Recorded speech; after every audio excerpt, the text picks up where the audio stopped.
Christopher Tona. Patusuyin mo, Father Tona.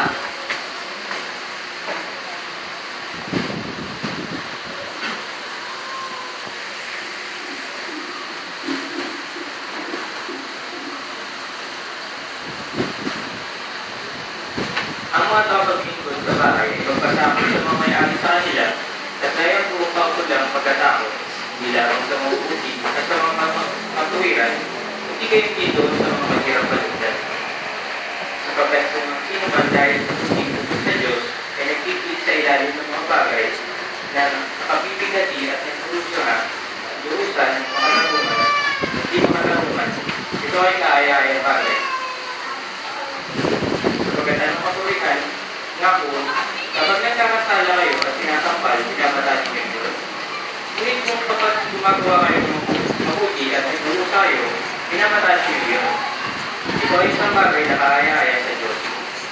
Sa katunayan, sa landasan nito ay tinawag kayo, sapagkat ang Kristo ay nagpunta para sa inyo, na nag-iwan sa inyo ng buwaran upang maingat inyong sundan ang kanyang mga yakap.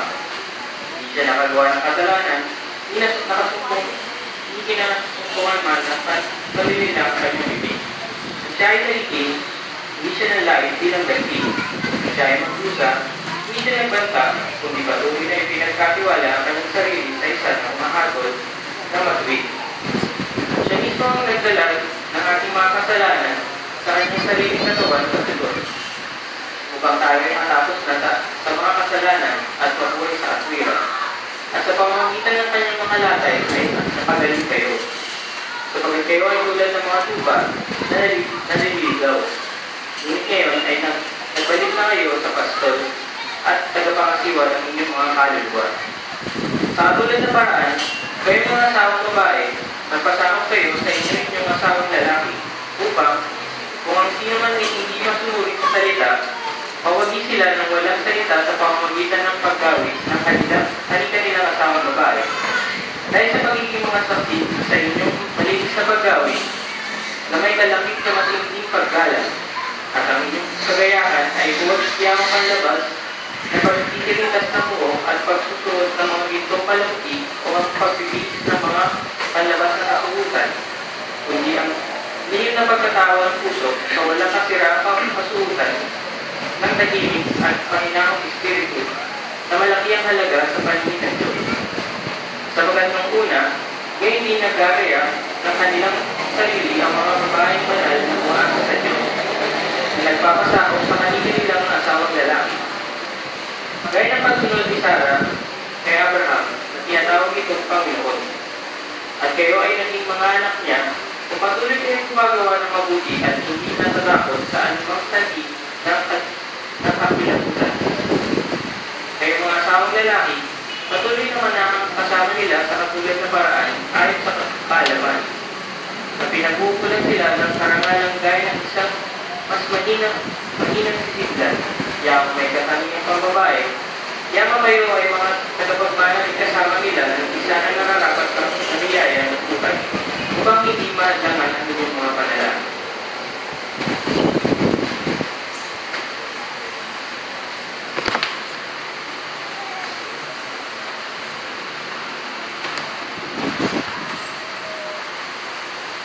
Maraming salamat po sa inyo, kapatid na Tona. Una-una, pinapabindisyonan po namin kayo dahil sa nakuha nyo ng 3 minutes, 38 seconds. Sa malaking bagay ito para sa inyong pagtulong sa inyong mahusay na pagbabasa. Kita ko rin yung kanyang tindig, talagang siya'y kapitapitagan, kalmado. Kaya talaga yung damit Kristiyano na nagpapanilag ng kabanalan ng ating gawain may kinalaman sa pag-aaral ng Biblia. Subalit, sinasaalang-alang na namin kapatid na Tona sa Kapital 8 sa page 107 hanggang page 110 ng binaklat natin. Ano ba yung angkop na lakas ng tinig? Nakita natin ang observado siya sa kanyang lakas ng tinig. Okay lang, tamtaman, kalmado, hindi siya masyadong nervyoso. Nakita ko rin yung expression ng mga tagaptinig, nakikita ko talaga sila ay sumusubaybay sa kanyang mahusay na pagkawasan. Bakit kaya angkop yung lakas ng tinig? Ito'y napakahalaga mga kapatid dahil naghahatid tayo ng informasyon. Nagpapasa tayo ng informasyon na kinalaman sa mga tagubilin ni Jehovah. Yung kanyang pinasahit, tagubilin sa payo eh. At kung hindi angkop yung lakas ng tinig, marami na may baling yung pansin ng iba sa mga walang kapuluhang bagay. Kaya nakita ko sa expression ng mga mukha, doon din sa kanilang pagtugon, yung audience ay napakahusay. Maganda rin yung lakas ng tinig doon sa ating ministeryo sa larangan, sapagkat mensahe ni Jehovah yung ating pinapadala. Kailangan na yung mensahe ni Jehovah maliwanag na naiintindihan, naririnig ng mga tao upang sa ganun ay makinig sila sa mga ayon and then ay matuto ng mga praktikal na aral na ating ibinibigay sa kanila may nalaman sa paggawa natin sa ministeryo sa larangan. Kaya napakahusay po kapatid na ito na nagkapanay